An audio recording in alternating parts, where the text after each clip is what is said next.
ತರ welcome back to Mahi updates YouTube channel. ಹೊಸದಾಗಿ ಗೃಹಲಕ್ಷ್ಮಿ ಯೋಜನೆಗೆ ಅರ್ಜಿಯನ್ನ ಸಲ್ಲಿಸೋದು ಯಾವ ರೀತಿ, ಅರ್ಜಿಯನ್ನ ಯಾರೆಲ್ಲ ಸಲ್ಲಿಸಬಹುದು, ಯಾರೆಲ್ಲ ಅರ್ಹರಿದ್ದಾರೆ, ಬೇಕಿರುವಂತಹ ದಾಖಲಾತಿಗಳೇನು, ಎಲ್ಲಿ ಹೋಗಿ ಅರ್ಜಿಯನ್ನ ಸಲ್ಲಿಸಬೇಕು, ಯಾವ ರೀತಿ ಬೇಕು ಏನು ಅಂತ ಹೇಳಿ ಇವತ್ತಿನ ಈ ವಿಡಿಯೋದಲ್ಲಿ ತಿಳಿಸ್ಕೊಡ್ತೀನಿ. ವಿಡಿಯೋ ಖಂಡಿತವಾಗ್ಲೂ ಹೆಲ್ಪ್ ಆಗುತ್ತೆ. ವಿಡಿಯೋನ ಕಂಪ್ಲೀಟ್ ಆಗಿ ವಾಚ್ ಮಾಡಿ ಅಂಡ್ ಹಾಗೇನು ಚಾನಲ್ಗೆ ಲೈಕ್ ಸಬ್ಸ್ಕ್ರೈಬ್ ಮಾಡ್ಕೊಳ್ಳಿ.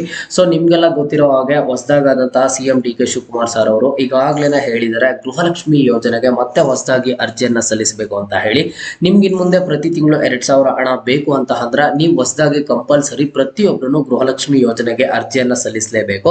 ಬಟ್ ಇದೀಗ ಒಂದಿಷ್ಟು ಗೈಡ್ಲೈನ್ಸ್ ಆದ್ರೆ ನಮಗೆ ಗೊತ್ತಾಗಿರುವಂತದ್ದು, ಗೃಹಲಕ್ಷ್ಮಿ ಯೋಜನೆಗೆ ಈ ಸಾರಿ ಯಾರೆಲ್ಲ ಅರ್ಜಿಯನ್ನ ಸಲ್ಲಿಸಬಹುದು, ಯಾರೆಲ್ಲ ಅರ್ಜಿಯನ್ನ ಸಲ್ಲಿಸೋದಕ್ಕೆ ಆಗೋದಿಲ್ಲ, ಏನೆಲ್ಲ ದಾಖಲಾತಿಗಳು ಬೇಕು, ಎಲ್ಲಿ ಅರ್ಜಿಯನ್ನ ಸಲ್ಲಿಸಬೇಕು ಏನು ಅಂತ ಹೇಳಿ ಇವತ್ತಿನ ಈ ವಿಡಿಯೋದಲ್ಲ ಆದ್ರೆ ತಿಳಿಸ್ಕೊಡ್ತಾ ಹೋಗ್ತೀನಿ. ಮೊದಲಿಗೆ ಗೃಹಲಕ್ಷ್ಮಿ ಯೋಜನೆಗೆ ಯಾರೆಲ್ಲ ಅರ್ಹರಿದ್ದಾರೆ ಅಂತ ಹೇಳ್ತೀನಿ ನೋಡಿ. ಬಿಪಿಎಲ್ ರೇಷನ್ ಕಾರ್ಡ್ ಬಳಕೆದಾರರು, ಎಪಿಎಲ್ ರೇಷನ್ ಕಾರ್ಡ್ ಬಳಕೆದಾರರು ಅಂಡ್ ಹಾಗೇನು ಸಹ ಅಂತ್ಯೋದಯ ರೇಷನ್ ಕಾರ್ಡ್ ಬಳಕೆದಾರರು ಗೃಹಲಕ್ಷ್ಮಿ ಯೋಜನೆಗೆ ಅರ್ಹರಿದ್ದಾರೆ. ಸೊ ಈ ಮನೆಯ ಯಜಮಾನಿಯರು ಯಾರು ಇರ್ತಾರೆ ಅವರ ಒಂದು ಹೆಸರಲ್ಲಿ ಗೃಹಲಕ್ಷ್ಮಿ ಯೋಜನೆಗೆ ಅರ್ಜಿಯನ್ನ ಸಲ್ಲಿಸೋದಕ್ಕೆ ಆಗೋದು, ಇಲ್ಲ ಅಂತ ಅಂದ್ರೆ ಗೃಹಲಕ್ಷ್ಮಿ ಯೋಜನೆಗೆ ಅರ್ಜಿಯನ್ನ ಸಲ್ಲಿಸೋದಕ್ಕೆ ಆಗೋದಿಲ್ಲ. ನಿಮ್ಮ ಒಂದು ರೇಷನ್ ಕಾರ್ಡ್ಗಳಲ್ಲಿ ಮನೆಯ ಯಜಮಾನಿ ಯಾರು ಇರ್ತಾರೋ ಇವರ ಒಂದು ಹೆಸರಲ್ಲಿ ಗೃಹಲಕ್ಷ್ಮಿ ಯೋಜನೆಗೆ ಒಂದು ಅರ್ಜಿಯನ್ನ ಸಲ್ಲಿಸಬೇಕಾಗ್ತದೆ. ಅಂಡ್ ಈಗ ಗೃಹಲಕ್ಷ್ಮಿ ಯೋಜನೆಗೆ ಯಾರೆಲ್ಲ ಅರ್ಜಿಯನ್ನ ಸಲ್ಲಿಸೋದಕ್ಕೆ ಆಗೋದಿಲ್ಲ ಅಂತ ಹೇಳ್ಬಿಟ್ಟು ತಿಳಿಸ್ಕೊಡ್ತೀನಿ ನೋಡಿ.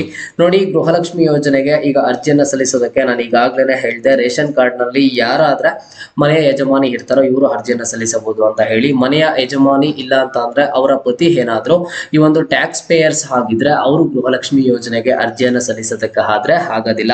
ಈಗ ನೀವೇನಾದ್ರೂ ಟ್ಯಾಕ್ಸ್ ಪೇಯರ್ಸ್ ಆಗಿದ್ರೆ ನೀವು ಮನೆಯ ಯಜಮಾನಿಯಾಗಿ, ಇಲ್ಲ ಅಂತ ಅಂದ್ರೆ ನಿಮ್ಮ ಒಂದು ಪತಿಯವರು ಒಂದು ಟ್ಯಾಕ್ಸ್ ಪೇಯರ್ಸ್ ಏನಾದ್ರು ಆಗಿದ್ರೆ ನೀವು ಈ ಸಾರಿ ಗೃಹಲಕ್ಷ್ಮಿ ಯೋಜನೆಗೆ ಅರ್ಜಿಯನ್ನ ಸಲ್ಲಿಸೋದಕ್ಕೆ ಆಗೋದಿಲ್ಲ. ಇದು ಒಂದು ಹೊಸ ರೂಲ್ ಆದ್ರೆ ತಂದಿರುವಂತದ್ದು. ಅಂಡ್ ನೆಕ್ಸ್ಟ್ ಇನ್ನು ಉಳಿದಿರುವಂತಹ ಎಲ್ಲರೂ ಸಹ ಕರ್ನಾಟಕದಲ್ಲಿರುವಂತಹ ಬಿಪಿಎಲ್ ರೇಷನ್ ಕಾರ್ಡ್ ಬಳಕೆದಾರರು, ಎಪಿಎಲ್ ರೇಷನ್ ಕಾರ್ಡ್ ಬಳಕೆದಾರರು and next Antyodaya ration card ಬಳಕೆದಾರರು ಮನೆಯ ಯಜಮಾನಿಯ ಹೆಸರಲ್ಲಿ ಬಂದ್ಬಿಟ್ಟು ಗೃಹಲಕ್ಷ್ಮಿ ಯೋಜನೆಗೆ ಅರ್ಜಿಯನ್ನ ಸಲ್ಲಿಸಬಹುದು ಆಗಿರುತ್ತೆ.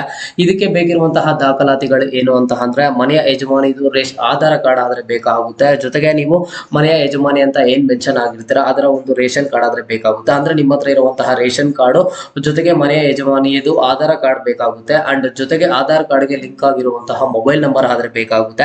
ಯಾಕಂತ ಅಂದ್ರೆ ಅಲ್ಲಿ ನೀವು ಅಪ್ಲಿಕೇಶನ್ ಆಗೋದಕ್ಕೆ ಹೋದಾಗ ಅಲ್ಲಿ ನಿಮ್ಗೆ OTP ಆದ್ರೆ ಬರುತ್ತೆ. ಹಾಗಾಗಿ ಅಂಡ್ ನೆಕ್ಸ್ಟ್ ಕೇಳಿದ್ರೆ ನಿಮ್ಗೊಂದು ಫೋಟೋ ಆದ್ರೆ ಕೇಳ್ತಾರೆ. ಓಕೆನಾ, ಕೇವಲ ಇಷ್ಟೇ ಡಾಕ್ಯುಮೆಂಟ್ಸ್ ಅನ್ನ ಕೇಳುವಂತದ್ದು. ಆಧಾರ್ ಕಾರ್ಡ್ ಅಂಡ್ ಹಾಗೇನು ಸಹ ನಿಮ್ಮ ಬಳಿ ಇರುವಂತಹ ರೇಷನ್ ಕಾರ್ಡ್ ಅಂಡ್ ನೆಕ್ಸ್ಟ್ ಒಂದು passport size photo and next ನಿಮ್ಗೆ ರಿಜಿಸ್ಟರ್ಡ್ ಮೊಬೈಲ್ ನಂಬರ್ಗೆ ಏನೊಂದು OTPs ಬರುತ್ತೆ ಆ ರಿಜಿಸ್ಟರ್ಡ್ ಮೊಬೈಲ್ ಅನ್ನ ನೀವು ತಗೊಂಡು ಹೋಗ್ಬೇಕಾಗುತ್ತೆ. ಆಕ್ಟಿವ್ ಇರುವಂತಹ ಮೊಬೈಲ್ ನಂಬರ್ ಅನ್ನ ತಗೊಂಡು ಹೋಗ್ಬೇಕಾಗುತ್ತೆ. ಅಂಡ್ ಕಂಪಲ್ಸರಿ ಆಗಿ ಒಂದನ್ನ ಚೆಕ್ ಮಾಡ್ಕೋಬಿಡಿ, ಈಗಲೇ ಗೃಹಲಕ್ಷ್ಮಿ ಯೋಜನೆಯ ಫಲಾನುಭವಿಗಳು Aadhaar card ration card correct ಆಗಿ ಲಿಂಕ್ ಆಗಿದೆಯಾ ಇಲ್ವಾ, ಎಲ್ಲ ಡಾಕ್ಯುಮೆಂಟ್ಸ್ ಕರೆಕ್ಟ್ ಆಗಿದೆಯಾ ಇಲ್ವಾ ಅಂತ ಹೇಳ್ಬಿಟ್ಟು. ಯಾಕಂತ ಅಂದ್ರೆ ಮುಂದೆ ನಿಮ್ಗೆ ಏನೋ ಪ್ರಾಬ್ಲಮ್ ಆಗಬಾರ್ದು ಅಂತ ಅಂದ್ರೆ ನಾನು ಹೇಳಿದಂತಹ ದಾಖಲಾತಿಗಳು ನಿಮ್ಮ ಹತ್ರ ಸರಿ ಇರಬೇಕು, ಜೊತೆಗೆ ಎಲ್ಲದಕ್ಕೂ ಮೊಬೈಲ್ ನಂಬರ್ ಲಿಂಕ್ ಆಗಿರಬೇಕು, ಆಧಾರ್ ಕಾರ್ಡ್ ಕರೆಕ್ಟ್ ಆಗಿ ಲಿಂಕ್ ಆಗಿ ನಿಮ್ಮ ಹತ್ರ ಡಾಕ್ಯುಮೆಂಟ್ಸ್ ಬೇಕಾಗುತ್ತೆ.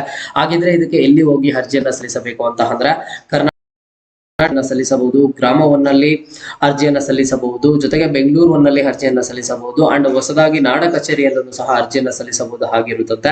ಇಷ್ಟು ಕಡೆ ಆಕ್ಸೆಸ್ ಅನ್ನ ಕೊಟ್ಟಿರ್ತಾರೆ, ನೀವು ಹೋಗಿ ಅರ್ಜಿಯನ್ನ ಸಲ್ಲಿಸಬಹುದು ಆಗಿರುತ್ತೆ. ಇಲ್ಲಿ ಸಾಕಷ್ಟು ಫಲಾನುಭವಿಗಳು ಸರ್ ನಂಗೆ ಈಗ ಹೊಸದಾಗಿ ಗೃಹಲಕ್ಷ್ಮಿ ಯೋಜನೆಗೆ ಅರ್ಜಿ ಸಲ್ಲಿಸಬೇಕಲ್ವಾ, ನಾನು ಇವತ್ತೇ ಹೋಗಿ ಅರ್ಜಿಯನ್ನ ಸಲ್ಲಿಸಲ್ಲ ಅಂತ ಅಂದ್ರೆ ನನ್ನ ಒಂದು ರಿಕ್ವೆಸ್ಟ್ ಬಂದ್ಬಿಟ್ಟು ದಯವಿಟ್ಟು ಫಲಾನುಭವಿಗಳು ಯಾರು ಇವತ್ತೇ ಹೋಗೋದಕ್ಕೆ ಹೋಗ್ಬೇಡಿ. ಈಗಾಗಲೇ ಇದಕ್ಕೆ ಒಂದಿಷ್ಟು ಸ್ಟ್ರಿಕ್ಟ್ ಗೈಡ್ಲೈನ್ಸ್ ಅನ್ನ ತರುತ್ತಿದ್ದಾರೆ. ಗೃಹಲಕ್ಷ್ಮಿ ಯೋಜನೆಯ ಫಲಾನುಭವಿಗಳು ಅರ್ಜಿಯನ್ನ ಸಲ್ಲಿಸಬಹುದು ಅಂತ ಹೇಳ್ಬಿಟ್ಟು ಕ್ಲಿಯರ್ ಆಗಿ ಸರ್ಕಾರದ ಕಡೆಯಿಂದನೇ ಸ್ಟೇಟ್ಮೆಂಟ್ ಆದ್ರೆ ಬರುತ್ತೆ. ಅದುವರೆಗೂ ಫಲಾನುಭವಿಗಳು ಸ್ವಲ್ಪ ವೈಟ್ ಮಾಡಬೇಕು.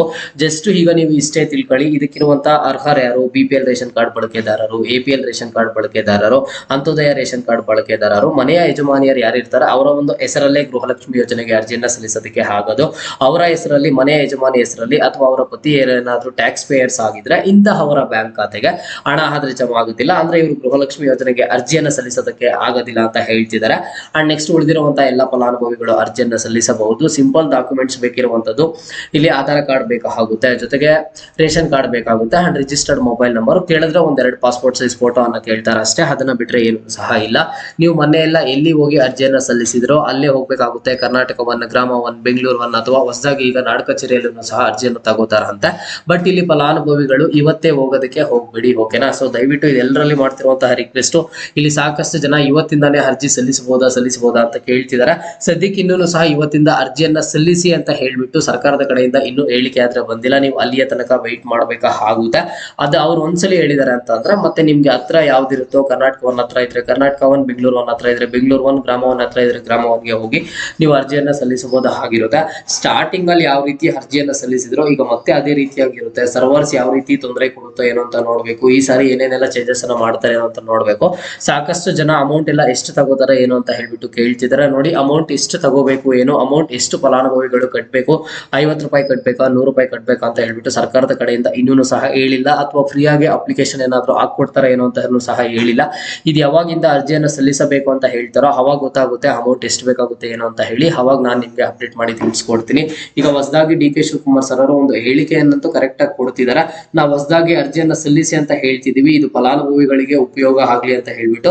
ಅದನ್ನ ಬಿಟ್ರೆ ನಾವು ಯಾವುದೇ ಕಾರಣಕ್ಕೂ ಗೃಹಲಕ್ಷ್ಮಿ ಯೋಜನೆಯನ್ನ ಸ್ಟಾಪ್ ಮಾಡೋದಿಲ್ಲ ಅಂತ ಹೇಳ್ಬಿಟ್ಟು. ಆದ್ರೆ ಫಲಾನುಭವಿಗಳಿಗೆ ಡಿ ಕೆ ಶಿವಕುಮಾರ್ ಸರ್ ಅವರು ಒಂದು ಗುಡ್ ನ್ಯೂಸ್ ಅನ್ನ ಕೊಟ್ಟಿರುವಂತದ್ದು. ಅಂಡ್ ಜೊತೆಗೆ ನಾನು ಸಾಕಷ್ಟು ಪಬ್ಲಿಕ್ ರಿಯಾಕ್ಷನ್ ಆದ್ರೆ ನೋಡಿದೆ, ಅಂದ್ರೆ ಫಲಾನುಭವಿಗಳ ರಿಯಾಕ್ಷನ್. ಪ್ರತಿಯೊಬ್ರು ಏನ್ ಹೇಳ್ತಿದ್ದಾರೆ ಗೊತ್ತಾ, ನಮ್ಗೆ ಗೃಹಲಕ್ಷ್ಮಿ ಯೋಜನೆಗೆ ಅವಾಗೆಲ್ಲ ಅಪ್ಲೈ ಮಾಡಿದ್ವಲ್ವಾ, ಇವಾಗ ಏನಕ್ಕೆ ಮತ್ತೆ ಅಪ್ಲೈ ಮಾಡೋದು, ನಮಗೇನಿದು ಈಗ ಏನ್ ಮಾಡಿದಾರೆ ಈ ಒಂದು ರೂಲ್ ನಮಗೆ ಇಷ್ಟ ಆಗ್ಲಿಲ್ಲ ಅಂತ ಹೇಳ್ಬಿಟ್ಟು ಫಲಾನುಭವಿಗಳು ಹೇಳ್ತಿದ್ದಾರೆ.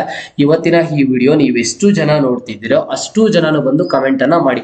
ನಿಮಗೇನ್ ಅನಿಸ್ತಿದೆ ಈಗ ಮತ್ತೆ ಹೊಸದಾಗಿ ಅರ್ಜಿಯನ್ನ ಸಲ್ಲಿಸಬೇಕು ಅಂತ ಹೇಳಿದಕ್ಕೆ ಅಂತ ಹೇಳಿ ಪ್ರತಿಯೊಬ್ರು ಸಹ ಕಮೆಂಟ್ ಅನ್ನ ಆದ್ರೆ ಮಾಡಿ. ಓಕೆನಾ, ಇದು ಇವತ್ತಿನ ಗೃಹಲಕ್ಷ್ಮಿ ಯೋಜನೆಯ ಅಪ್ಡೇಟ್ ಆಗಿತ್ತು. ಮುಂದೆ ಎಲ್ಲಾ ತರದ ಅಪ್ಡೇಟ್ಸ್ ಸರ್ಕಾರದ ಕಡೆಯಿಂದ ಬರ್ತಾ ಇರುತ್ತೆ. ನಾನು ನಿಮ್ಗೆ ನೀಟಾಗಿ ಅರ್ಥ ಆಗೋ ರೀತಿಯಲ್ಲಿ ಎಕ್ಸ್ಪ್ಲೈನ್ ಮಾಡ್ತಾ ಹೋಗ್ತೀನಿ ಯಾವ ರೀತಿ ಏನು ಅಂತ ಹೇಳ್ಬಿಟ್ಟು. ನಿಮ್ಗೆ ಗೃಹಲಕ್ಷ್ಮಿ ಯೋಜನೆಯ ಹಣ ಇನ್ ಮುಂದೆ ಕರೆಕ್ಟ್ ಆಗಿ ಬರಬೇಕು ಅಂತ ಅಂದ್ರೆ ನಾವು ಹಾಕುವಂತ ಪ್ರತಿಯೊಂದು ವಿಡಿಯೋನು ಕರೆಕ್ಟ್ ಆಗಿ ನೋಡಿ ನಾವು ನೀಟಾಗಿ ಆದ್ರೆ ನಿಮ್ಗೆ ಎಕ್ಸ್ಪ್ಲೈನ್ ಮಾಡಿ ಇನ್ಫಾರ್ಮೇಶನ್ ಏನೇ ಇರಲಿ ತಿಳಿಸ್ಕೊಡ್ತೀವಿ. ಓಕೆನಾ, ಇದು ಇವತ್ತಿನ ಗೃಹಲಕ್ಷ್ಮಿ ಯೋಜನೆಯ ಅಪ್ಡೇಟ್ ಆಗಿತ್ತು. ಮುಂದೆ ಎಲ್ಲ ರೀತಿಯ ಹೆಚ್ಚಿನ ಅಪ್ಡೇಟ್ಸ್ ಜೊತೆಗೆ ಸಿಗ್ತಾ ಇರೋಣ. ಅಲ್ಲಿಯ ತನಕ take care and keep watching Mahi updates for more updates.